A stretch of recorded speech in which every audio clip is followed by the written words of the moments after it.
Moça, por favor, você poderia me dar um copo de água? Estou morrendo de sede. Às vezes, um pequeno ato de bondade parece não significar nada, mas essa história vai te mostrar como ele pode voltar anos depois de forma inesperada. Uma jovem chamada Ana, de apenas 17 anos, vivia com o pai, seu Joaquim, em uma comunidade simples, onde as casas eram próximas umas das outras e as pessoas se conheciam pelo nome. Seu Joaquim era dono de uma pequena mercearia, dessas antigas, com prateleiras de madeira, poucas mercadorias, mas muito movimento porque ele sempre vendia fiado para quem precisava. Era um homem simples, de fala mansa, trabalhador desde cedo e conhecido por ajudar quem aparecia com dificuldades, mesmo quando ele próprio não tinha muito. Ana cresceu, vendo o pai dividir o pouco que tinha. Aprendeu desde cedo que dignidade não vem da quantidade de dinheiro, mas da forma como se trata as pessoas. Naquele dia, o sol castigava a comunidade.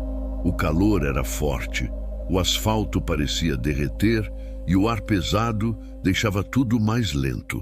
Ana estava sozinha em casa, organizando algumas coisas e preparando o almoço do pai, quando ouviu o som da campainha. Ao abrir o portão, ela se deparou com um garoto de cerca de 15 anos. Ele vestia roupas simples, já um pouco gastas, e segurava uma caixa térmica no braço.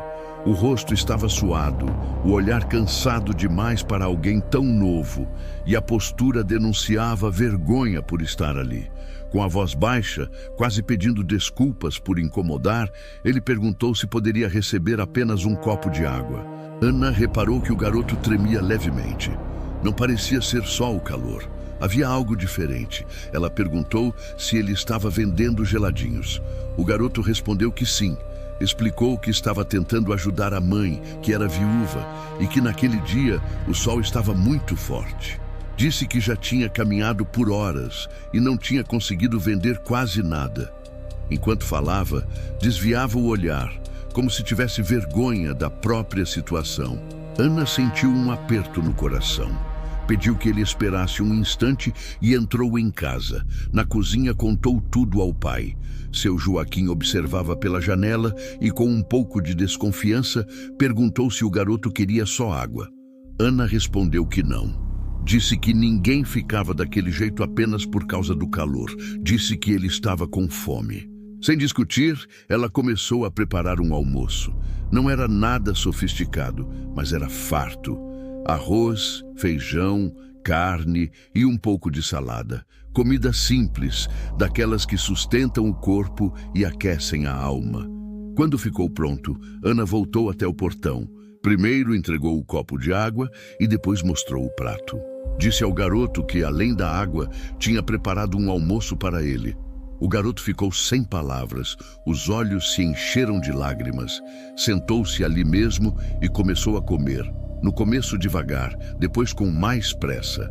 Era visível que estava com muita fome. Cada garfada parecia devolver um pouco de força ao corpo cansado. Enquanto ele comia, Ana perguntou se ele queria mais. Ele respondeu que não, agradeceu várias vezes e disse que aquilo tinha sido muito mais do que ele esperava receber naquele dia. Antes de ir embora, disse que nunca esqueceria aquele gesto. Ana apenas sorriu e o viu desaparecer pela rua quente da comunidade. Os anos passaram. O tempo seguiu seu curso, como sempre segue. Ana cresceu, se tornou uma mulher forte e responsável e continuou ao lado do pai. A mercearia ainda existia, enfrentando dificuldades, mas resistindo. Seu Joaquim envelheceu. Os cabelos ficaram brancos, o corpo mais lento, mas o coração continuava o mesmo. Até que um dia, ele começou a sentir fortes dores no peito e falta de ar. Após exames, veio o diagnóstico: um grave problema no coração. A única chance de sobreviver seria uma cirurgia complexa, que precisaria ser feita em outra cidade. Ana sentiu o chão sumir sob seus pés, mas manteve a calma pelo pai. No hospital, a notícia foi ainda mais dura. O procedimento não seria coberto pelo SUS. O valor era alto demais para a realidade deles. Ana sentiu medo, desespero e angústia, tudo ao mesmo tempo. Olhou para o pai e disse que venderia a mercearia e o carro velho para pagar a cirurgia. Disse que nada era mais importante do que a vida dele. Seu Joaquim segurou sua mão e pediu que ela não fizesse isso. Disse que a mercearia era o futuro dela, que era o fruto de uma vida inteira de trabalho. Mesmo assim, Ana estava decidida. O pai era tudo o que ela tinha. A cirurgia foi realizada. Foram horas de espera, oração e silêncio. Quando finalmente veio a notícia de que tinha dado tudo certo, Ana chorou aliviada. Seu Joaquim se recuperou bem, mas a preocupação com a dívida começou a tirar o sono da filha. Cada noite era um pensamento diferente, cada dia uma conta imaginária que parecia impossível de pagar. No dia da alta, chegou o momento de acertar tudo. Com o coração apertado, Ana procurou o médico responsável e pediu um prazo. Explicou que venderia a mercearia e tudo o que fosse preciso para quitar a cirurgia. O médico ouviu com atenção, sem interromper. Pegou a conta, ficou alguns segundos em silêncio e escreveu algo no papel. Quando devolveu o documento, disse apenas que ela desse uma olhada com calma. Ana leu e sentiu as pernas tremerem. Estava escrito que a dívida estava quitada, paga há mais de 15 anos. Confusa, emocionada e com os olhos cheios de lágrimas, ela perguntou como aquilo era possível. O médico então respirou fundo e disse que era o garoto que ela havia ajudado tantos anos atrás.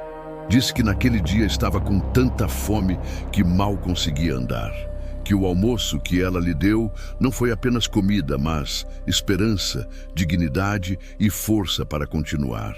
Ele contou que prometeu a si mesmo que, se um dia pudesse, retribuiria aquele gesto. Estudou, lutou, venceu dificuldades e, quando teve a chance, fez o que sempre sonhou fazer. Disse que aquele dia finalmente havia chegado. Ana chorou. Chorou de emoção, de gratidão e de alívio. Um gesto simples, feito sem esperar nada em troca, havia mudado a vida de alguém.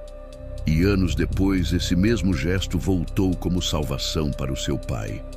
Gestos simples transformam vidas. O bem que você faz hoje pode ser exatamente o milagre que alguém vai precisar amanhã. Faça o bem sempre que puder. A moral dessa história é simples, mas profunda. Ana não ajudou aquele garoto esperando reconhecimento, recompensa ou retorno algum. Ela apenas enxergou uma necessidade real e agiu com compaixão. Um almoço simples, que para ela parecia algo pequeno, naquele momento representou sobrevivência, dignidade e esperança para alguém que estava no limite. Muitas vezes pensamos que fazer o bem precisa ser algo grande, caro ou visível, mas essa história mostra o contrário. São gestos silenciosos, feitos quando ninguém está olhando, que mais transformam vidas. O que Ana ofereceu não foi só comida, foi humanidade. E isso marcou aquele garoto para sempre. O tempo passou. Os caminhos se cruzaram de forma inesperada, e aquilo que foi feito sem interesse voltou como resposta no momento mais difícil da vida dela.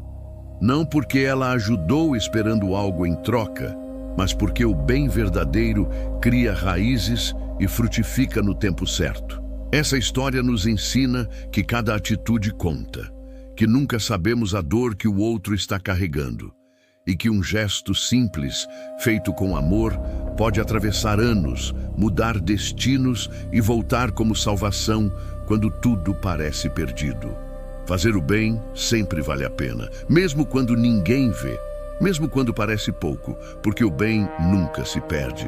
Se essa história falou com você em algum momento, escreva amém nos comentários. Às vezes, uma palavra simples é uma forma de agradecer a Deus e também de mostrar que essa mensagem chegou ao seu coração. Se puder, curta e compartilhe este vídeo. Esse gesto ajuda a levar essa reflexão para mais pessoas que talvez estejam precisando exatamente dessa mensagem hoje. Que Deus abençoe sua vida, sua casa e seus caminhos. Gratidão por você ter ficado até o final.